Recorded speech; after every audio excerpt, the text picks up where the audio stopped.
안녕하세요. 나의 두 번째 교과서의 미술을 담당하게 된 정우철입니다. 제가 얼마 전에 책을 보는데요. 굉장히 인상 깊었던 문구가 하나 있었어요. 프리드리 니체가 이렇게 써놨습니다. 모든 예술, 모든 철학은 성장하거나 하강하는 삶의 치유수단이나 보조수단으로 간주될 수 있다. 전 이 말에 너무 좋았어요. 그 슬픔을 치유해 줄 수 있는, 위로해 줄 수 있는 게 전 예술이라고 생각을 해요. 몇 해 전에 앙드레 브라질리에라는 전시가 있었어요. 그림을 보면 굉장히 예뻐요. 막 말이 달리고 있고요. 바닷가를 달리고 있고 해변이 나오고 아름다운 풍경에 막 사랑하는 여성을 그려요. 행복만 그립니다. 그런데 이 화가의 인생을 좀 들어가 보면요. 얘기가 달라져요. 첫 번째, 이 화가는요. 아주 어렸을 때 세계대전을 겪었어요. 이 세계대전의 참상을 두 눈으로 목격하면서 이 화가는 깨달았습니다. 아, 내 캔버스에는 슬픔이나 고통, 이 현실의 무서움이 아니라 사람들에게 행복을 줄 수 있는 아름다운 그림을 그리겠다. 그래서 브라질리의 그림 속에는요, 불행이 없어요. 그런데 또 하나, 이 화가는요, 노년에도 아픔이 있었어요. 사실 사랑하는 자식을 잃었습니다. 전쟁도 전쟁이지만 부모가 자식을 잃는 것만큼 큰 아픔은 없잖아요. 너무나 슬펐고 너무나 무너질 뻔했지만 주변을 봤을 때 그럼에도 나를 사랑해주는 사람들, 내가 지켜야 될 것들이 많았다. 그리고 다시 그림을 그린 거예요. 이 전시에서요, 제가 정말 다양한 사연을 많이 만났어요. 이런 일이 있었습니다. 한 분이 굉장히 노랗고 밝은 옷을 입고 오셨어요. 그래서 눈에 띄었거든요. 해설 딱 끝나고 나가려고 하는데 그분이 잡더라고요. 들어보니까 그 전시가 오늘이 두 번째랍니다. 사실은 그분이 얼마 전에 자녀가 세상을 떠난 거예요. 그래서 항상 검은 옷만 입고 밖으로 나갈 생각도 안 했었는데 친구가 너 이러다 큰일 난다고 끌고 온 곳이 브라질리 전시였던 거예요. 근데 딱 보는데 너무 화가 났답니다, 친구한테. 아니, 이 화가 그림 너무 밝고 예쁘고 행복하고 약간 고통도 없을 것 같은 느낌인 거죠. 그래서 막 분노에 차서 보고 있었는데 사실 이렇게 밝은 그림을 그리는 화가도 아픔이 있었다. 전쟁을 겪었고 자식을 잃은 아픔이 있었다. 그럼에도 불구하고 그림에 행복을 담고 사람들에게 행복을 전하려고 했다. 이 얘기를 딱 우연히 들었는데 나만 아픈 게 아니구나라는 걸 깨달았답니다. 그때 약간 위로가 됐대요. 그 다음에 두 번째에는 검은 옷을 벗고 집에서 제일 밝은 노란 옷을 입고 전시에 오셨습니다. 그래서 저한테 인사하더라고요. 아, 자기도 얼마 전에 자녀를 떠나보내야 했는데 이 그림을 보면서 이 화가 이야기를 들으면서 너무나도 위로받았다. 그리고 지금도 그분이 제 전시에 찾아와 주고 계세요. 이런 식의 인연을 많이 만납니다. 그림이라는 게 전 그런 것 같아요. 사실 화가들이 사조를 만들거나 어떤 학문적인 걸 얘기하는 게 아니거든요. 다 자기 삶을 얘기하는 거예요. 그리고 그런 솔직한 인생이 그림 속에 녹아들 때 우리는 위로를 받습니다. 그리고 화가들의 이야기를 쭉 듣다 보면은 분명히 여러분의 삶과도 공감되는 포인트가 생길 겁니다. 그럼 그때 화가와 그림과 교감을 하게 될 거예요. 전 그게 그림의 역할이고 오늘 이 강연의 목적이라고 생각을 합니다.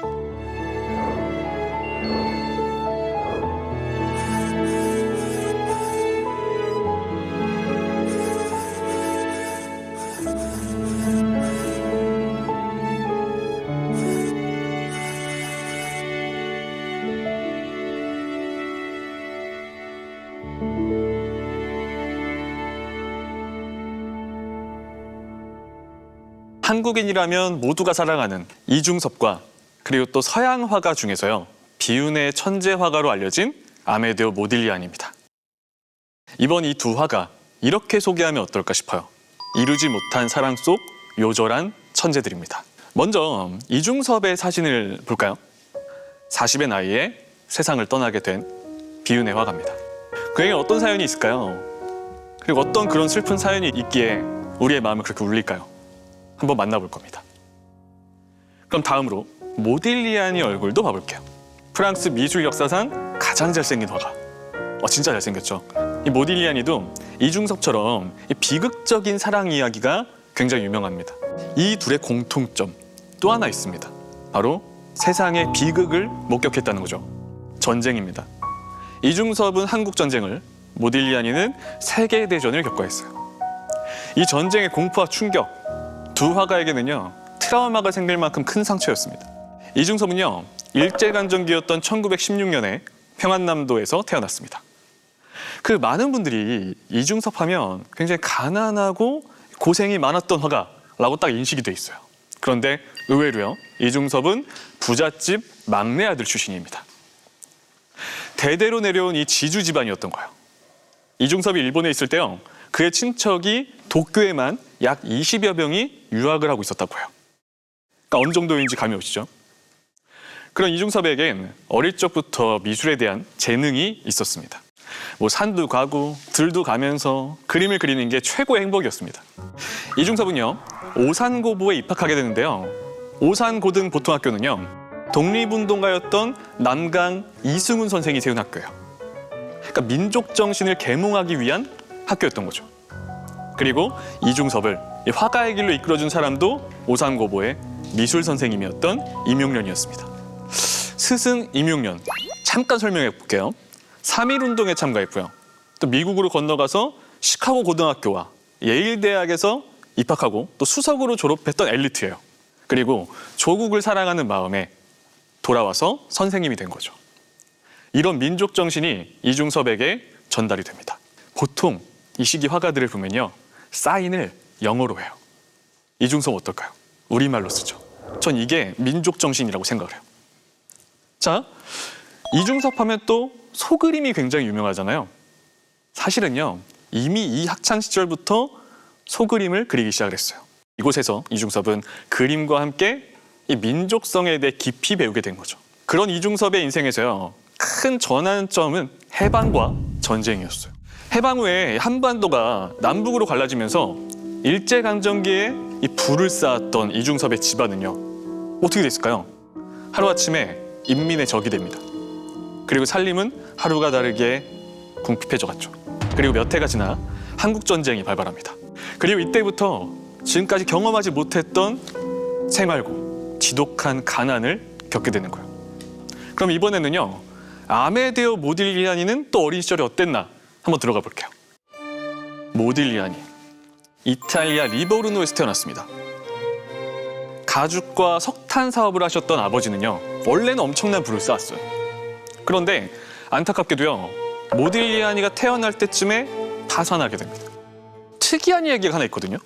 이 모딜리아니가 태어나던 날에 재산을 압류하기 위해 사람들이 찾아왔답니다. 그리고 당시에 이곳에는 좀 특이한 법률이 있었어요. 출산한 여인의 침대에 있는 건 아무것도 가져갈 수 없다. 그래서 아버지가 뭐 했을까요? 그 중요한 문서들을요, 모딜리아니가 태어나던 날 침대에다 쌓았답니다. 그래서 재산을 어느 정도 지킬 수 있었다고요. 집안이 굉장히 독특해요. 어머니는요, 그 유명한 철학자 스피노자의 후손이었다고 합니다. 자, 그래서 어머니 항상 모딜리아니한테 교양, 문화, 매너 뭐 이런 것들을 굉장히 중요하게 교육시켰어요. 그런 어머니 덕분에 어땠을까요? 어릴 때부터 뭐 시, 문학을 즐기는 아주 교양이 있는 아이로 자라게 됩니다. 그런데 여기서 가장 중요한 이야기는요, 모딜리아니는 항상 몸이 좀 안 좋았어요. 14살 때였는데 장티푸스로 고열로 쓰러지게 됩니다. 근데 흥미로운 건 이때 막 모딜리아니가 쓰러지면서 사경을 헤매는데 갑자기 어머니한테 그러대요. 환영을 보더니 중얼거렸답니다. 미술관에 가고 싶다. 거장들의 그림을 보고 싶다. 아마도 집도 어려워지고 하니까 사실 그림을 그리고 싶었는데 어머니한테 얘기를 못했을 거다. 그때 어머니가 그랬대요. 낫기만 해라. 낫기만 하면 미술관에 가면서 너 그림 그릴 수 있게 해줄게. 그랬더니 기적적으로요, 건강이 괜찮아져요. 그리고 어머니와 피렌체를 돌면서 우피치 미술관부터 거장들의 그림을 보기 시작해요. 그리고 화가의 길을 걷게 된 거죠. 어떻게 보면 둘이 비슷할 수도 있겠네요. 그죠? 원래는 집안이 부유했지만 생활고에 빠지게 되는. 당시 파리는요, 여러분 다 아시죠? 성공을 꿈꾸는 예술가면 무조건 거쳐야 되는 관문이에요. 모딜리아니가 이곳에서 만난 화가가 바로 피카소입니다. 당시 모딜리아니는요, 피카소를 굉장히 좋아했는데 피카소는 별로 관심 없었다고 해요. 그럼 모딜리아니가 그린 피카소 한번 볼까요? 둥근 얼굴에 선이 이렇게 반으로 나눠져 있어요. 잘 보시면 얼굴 중간에. 그렇죠? 모딜리아니가 피카소에게 느꼈던 상반된 감정이에요. 당시 모딜리아니는요, 피카소의 성공을 질투하면서도 그의 미술 지식에 감탄했다고요. 그리고 얼굴 옆을 잘 보잖아요. 오른쪽에. 그럼 글씨가 써 있어요. 저 읽으면은 사부아라고 읽으면 돼요. 번역하면 알다란 뜻이에요. 그러니까 모딜리아니는 피카소의 그 지식을 존경했던 거죠. 자, 그리고 모딜리아니가요, 자신만의 스타일을 찾아가는데 물론 여러 영향이 있었겠죠. 그 중에서 빼놓을 수 없는 게 바로 아프리카 가면이에요.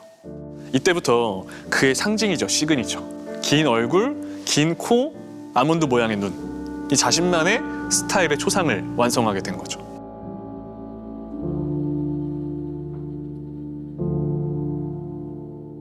이렇게 둘 다 화가가 됐습니다.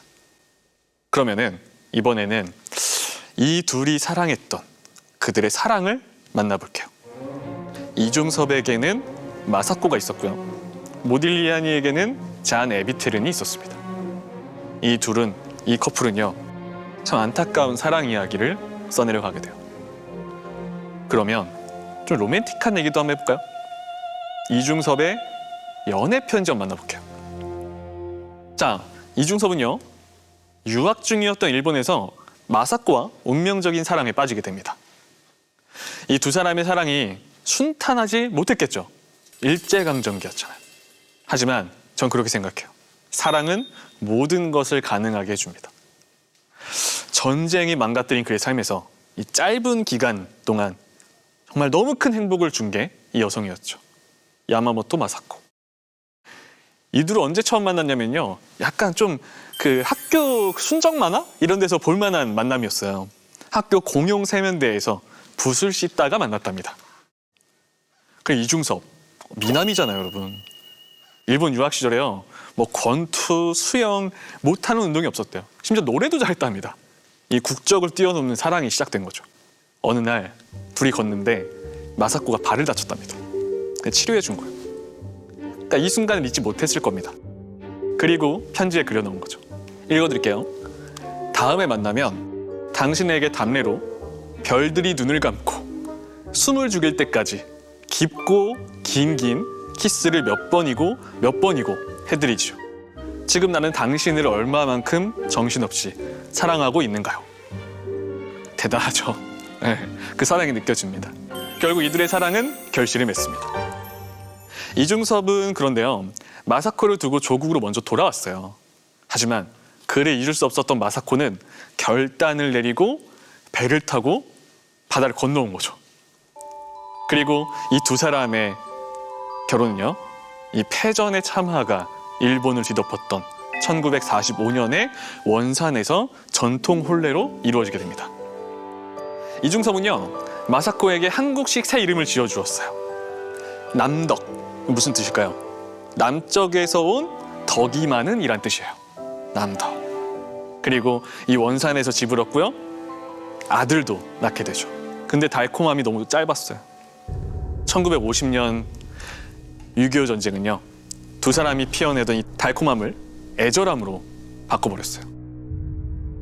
이남덕의 회고에 의하면요, 연합군이 원산을 점령했을 때 이중섭 가족은 입던 옷 그대로 입고요, 이 수송선에 몸을 실어야 됐대요. 어떻게든 살아남아야죠. 그때부터 피란 생활이 시작된 겁니다. 그 중에서요, 제주에서 머물렀던 시간 1951년 한 해뿐이었습니다. 얼마나 고단했겠어요. 뭐 정말 집도 떠나왔고 가진 것도 없었잖아요. 그럼에도 행복했습니다. 왜냐? 부인과 두 아들이 함께 있었으니까. 그것만으로 괜찮았어요. 이때 이제 밝고 행복이 넘치는 그림들이 나오는 거예요. 그래서 이중섭은요, 이제 딱 내용을 알고 제주도에 가시면은 정말 풍부하게 경험할 수 있어요. 섭섬이 보이는 풍경. 이 작품은 1951년에 이중섭이 한국전쟁으로 인해서 가족을 데리고 이 서귀포로 피난 왔을 때 그린 작품이에요. 어떠세요? 약간 전체적인 색조가 좀 황토빛을 이루고 있고요. 그리고 전쟁의 참화를 겪었다고 하기에는 굉장히 평화로운 마을의 모습이죠. 지금 제주도 미술관에 가면요, 딱 요 시선으로 섭섬을 볼 수가 있어요. 자, 그러면 당시에 행복했을 때 그림 몇 점 더 만나볼까요? 개가 막 모래사장을 뛰어다니고 있어요. 그리고 벌거벗은 아이들은요, 자기만한 개를 막 끌고 다녀요. 약간 그 가족의 웃음소리가 들리는 것 같지 않나요? 멀리선 바다가 보이고요. 뭐 구름 한 점도 없고 굉장히 고요해요. 귀퉁이를 보잖아요. 이 그림 귀퉁이에. 그러면 이중섭과 마사코가 너무 행복한 표정으로 바라보고 있어요. 부모의 마음이었죠. 또 한 그림은 어때요? 벌거벗은 가족이 바닷가에서 막 물새들과 얽혀 있어요. 행복해 보이죠?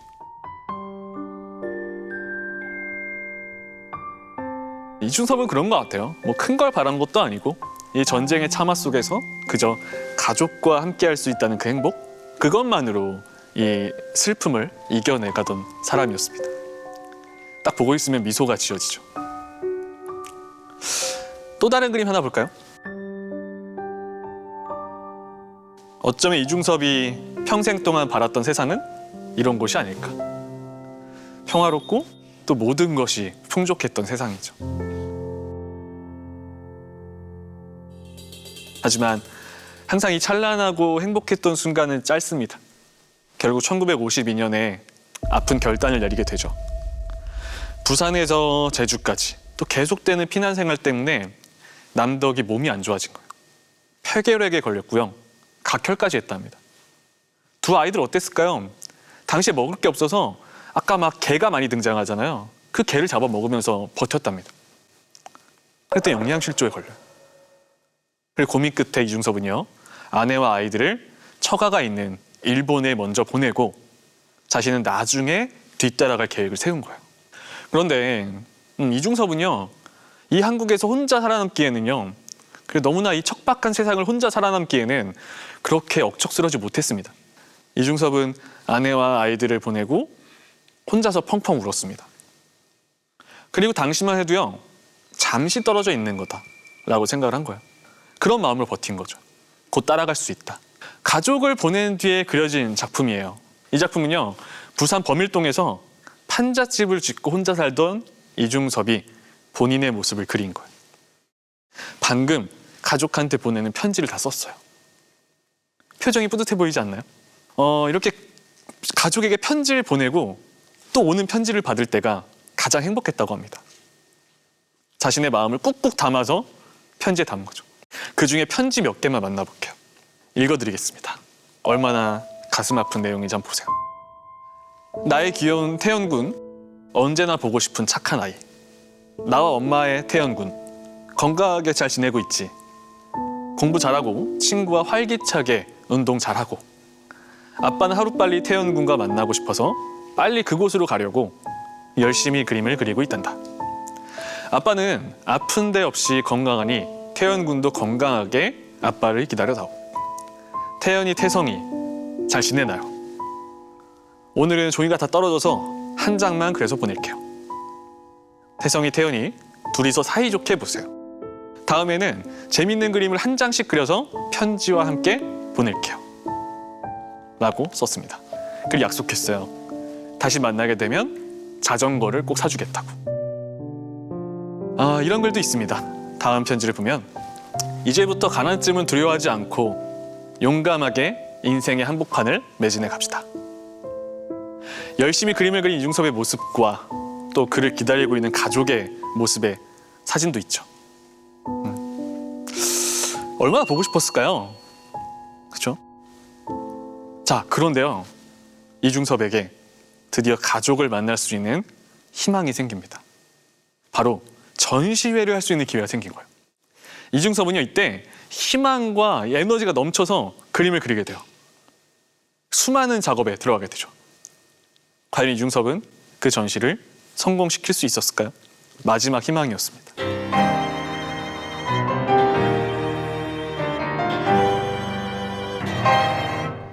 자, 그러면 여기서 모딜리아니 이야기를 좀 해볼게요. 어렸을 때 약간 엄마랑 같이 막 미술관을 돌아다녔다고 했잖아요. 그때 가장 좋아했던 그림이 보티첼리의 비너스의 탄생이었대요. 거기 모습, 비너스의 모습과 또 조각했던 아프리카 조각의 시기를 거치면서 모딜리아니만의 그 시그니처 인물화가 탄생하게 된 거예요. 딱 모딜리아니 하면 이 모습이 떠오르죠. 긴 얼굴, 긴 코, 아몬드 눈, 그리고 선이 중심이 되는 거예요. 마치 조각을 보고 그린 것 같은 그림이 나옵니다. 제가 볼 때 센스가 있어요. 왜냐면 잘 보시면요, 모딜리아니는 본인도 알았어요. 본인 그림에 곡선이 많다는 거. 그래서 잘 보면 뒷배경에는 직선을 많이 써요. 이게 모딜리아니 특징입니다. 자, 그리고 모딜리아니와 잔 에비텔은 1917년에 만나게 돼요. 잔도 화가였습니다. 아뜰리에에서 처음 만났어요. 그리고 사랑에 빠지게 되죠. 그런데 잔의 집안은요, 굉장히 보수적인 부르주아 집안이었고 가톨릭 신자였어요. 그러니까 이 두 사람의 만남을 잔의 부모님 입장에선 반대할 수밖에 없어요. 이때는 성공도 못했었고 술과 마약으로 인해서 폐인이 되었었대요. 그리고 이때 잔 나이가 19살이었고요. 모딜리아니는 잔보다 14살이 많았어요. 자, 이 두 사람, 잔은요 맹목적으로 모딜리아니를 사랑했어요. 그저 모딜리아니 옆을 계속 지켰죠. 이 잔의 사랑 덕분에요, 모딜리아니는 조금씩 술도 줄여갔고요, 마약도 조금씩 줄여갔어요. 그리고 건강을 조금 되찾죠. 작품 활동도 주력하게 됩니다. 이제 모딜리아니는 잔을 그렸을 거 아니에요. 근데 좀 특이한 부분이 있죠, 여러분. 뭘 것 같으세요? 이 눈동자였어요. 눈동자가 이렇게 비어 있잖아요. 잔이 물어봤답니다, 모딜리아니한테. 왜 내 눈동자를 그리지 않냐? 근데 뭐라고 대답했냐면, 내가 당신의 영혼을 알게 될 때 당신의 눈동자를 그릴 거야 라고 했어요. 그리고 1918년이 되면요, 전쟁이 점점 심해지면서 독일군이 결국 파리 근처까지 진격하게 돼요. 이 대피령이 내려지면서요, 모딜리아니와 잔은 프랑스 따뜻한 남부죠, 니스로 대피하게 돼요. 이곳에서 모딜리아니는요 생화고를 또 겪었는데 밥값이 없을 때는 그림으로 밥값을 대신 냈다고 합니다. 모딜리아니에게 이 니스는, 이중섭에게는 제주도 같은 곳이었던 거죠. 이때 잠깐 모딜리아니도 행복했거든요. 그리고 이곳에서 곧 있으면 딸이 태어납니다. 딸의 이름은요, 아내 이름과 자신의 이름을 따서 잔 모딜리아니로 짓게 됐어요. 딸을 낳고 너무 기쁜 거예요. 아버지가 됐잖아요, 그 와중에. 그래서 이 시기에 많이 그려지던 게 아이들이에요. 그리고 모딜리아니 그림에도요, 밝은 빛이 들어서게 돼요.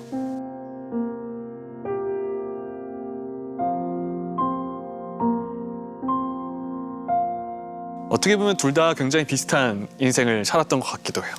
이중섭에게 마지막 개인전 기회가 찾아왔던 것처럼 모딜리아니에게도 개인전의 기회가 옵니다. 자, 이 두 화가의 마지막 개인전 어떻게 됐을까요? 두 화가의 자화상을 한번 봐볼게요. 인생 거의 막바지에 그려진 자화상입니다.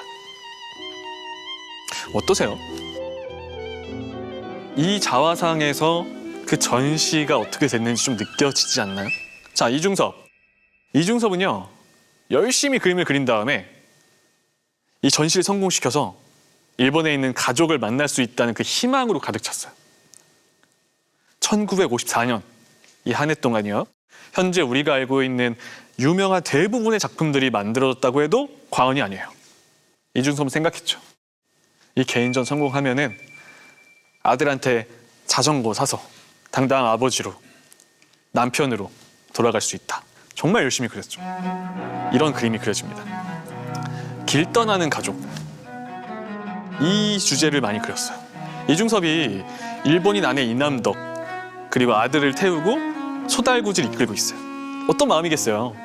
생이별한 가족 다시 만나서 행복하게 살고 싶은 그런 경쾌한 막 색채, 움직임 느껴지지 않아요?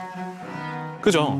아, 이런 모습을 꿈꾸면서 전시를 준비했을 거예요. 그리고 드디어 열려요. 첫 개인전이 열립니다. 잘 됐을까요? 안 됐을까요? 사실은요, 잘 됐습니다. 45점을 전시했는데 평단의 호평도 듣고요, 작품을 약 20점을 팔았어요. 근데 왜 이렇게 됐냐? 어이가 없게도요, 수금이 안 돼요. 사기도 당했습니다. 그림판 돈이 안 들어오는 거예요. 그러니까 얼마나 열심히 준비했는데 오히려 사람들이 더 상처를 준 거죠. 경제적으로 해결된 게 아무것도 없었어요. 그리고 더 절망으로 빠지게 되죠. 이 시기에 그려진 소그림 한번 볼까요? 건강이 극도로 악화된 이중섭의 손은요, 느낌이 다르죠. 제가 볼 때는 에너지보다도 좀 치열하고 광기가 가득한 것 같아요. 피 묻은 속, 혈흔이나 그런 모든 것들이 당시 상황을 증명해주죠. 어떻게 보면 이 손은 이중섭의 분신일 수도 있죠. 자신의 그 심리가 잘 반영된 그림입니다. 그리고 낙담과 좌절이 쌓이면서 자학하기 시작했고요. 제가 생각하는 가장 안타까운 그림이 있습니다. 시인 구상의 가족을 그린 작품이에요. 가족이 되게 행복해 보이죠? 행복하게 지내는 모습이 그려져 있어. 본인은 아니죠. 오랜 친구인 시인 구상의 집에서 잠깐 머물던 그때의 모습을 그린 거예요. 남의 가족이죠. 난 아직 가족을 못 만났어요. 근데 저 중간에 아이가 자전거를 타고 있는 거 보세요. 얼마나 자기가 꿈꾸던 모습이에요.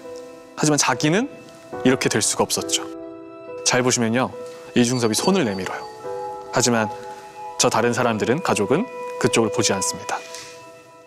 얼마나 부러웠겠어요. 자화상 한번 다시 볼까요? 기운이 심상치가 않죠. 제 첫 느낌은 이거였어요. 뭔가 벌써 이 세상 사람이 아닌 것 같은 느낌이에요. 눈동자와 약간 좌우대칭도 잘 안 맞아요. 그리고 서명이 조금 특이합니다.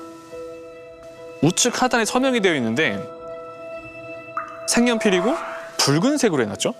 이 자신의 슬픔이 가득 담겨있는 자화상입니다. 그리고 1956년 9월 6일 11시 45분에 간장염으로 입원하고 그 가료 중에 사망하게 됩니다. 이중섭 나이 40살이었죠.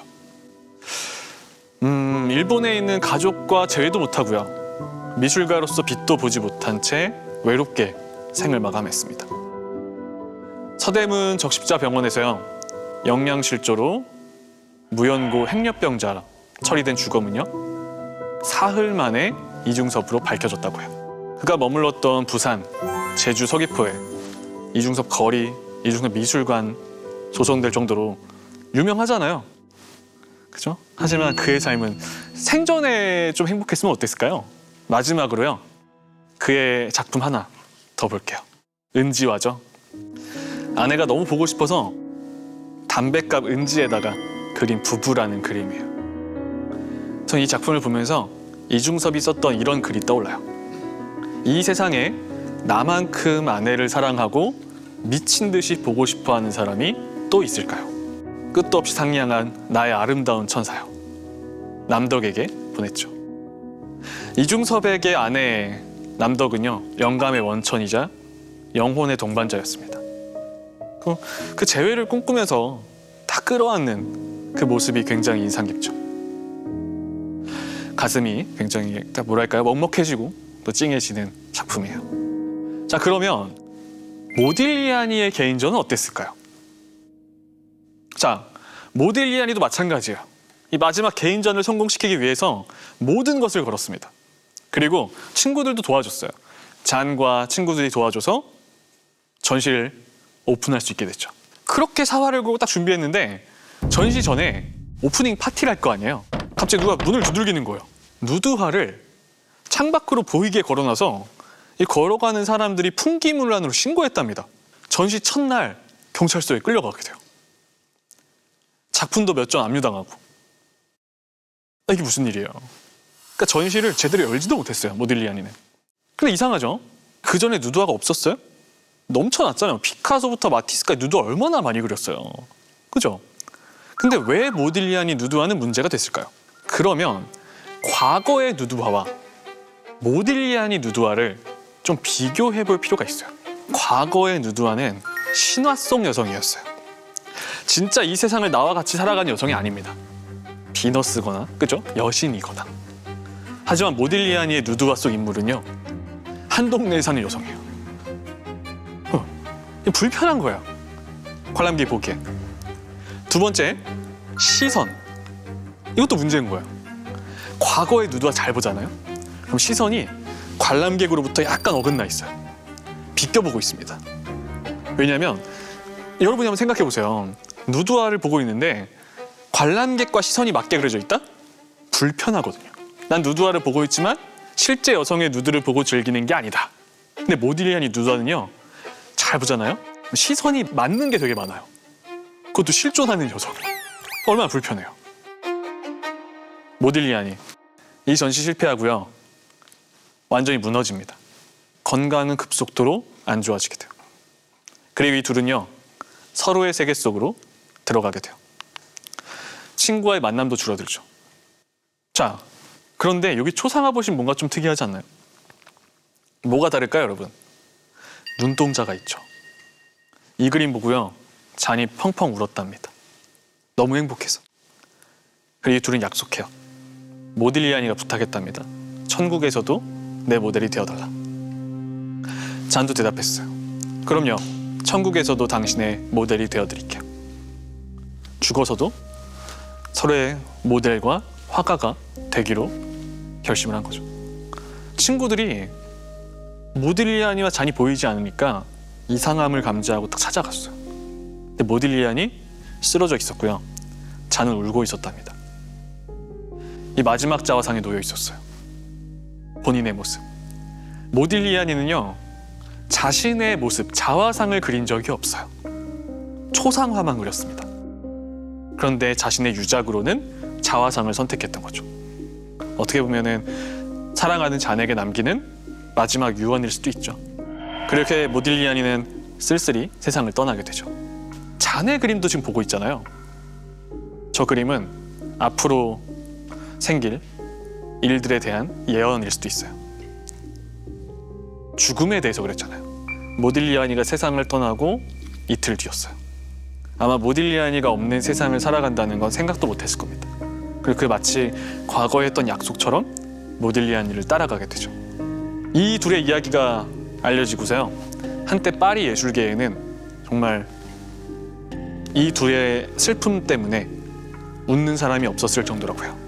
그리고 둘이 사망하고 10년 뒤에 함께 파리의 페르르 아세즈라는 공동묘지에 묻혀 있습니다.